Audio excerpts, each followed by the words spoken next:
ఘనంగా స్వాగతం పలుకుతూ ఈ రోజు నిజమైన పండుగ.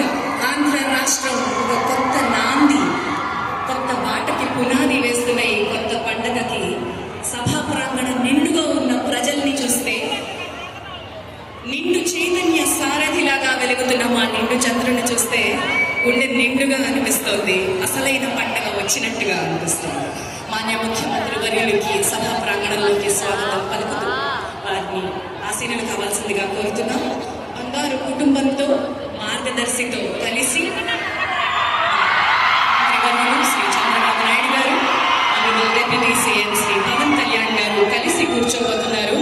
ఇది అసమానతని దూరం చేయడం, ఇది పేదరిక నిర్మూలనకి మొట్టమొదటి అడుగు వేయడం. అంటే ఏంటంటే గుర్తించడం, గుర్తించి నువ్వు నేను ఒకటే రా కలిసి నడుద్దామని చెప్పే సంకేతం.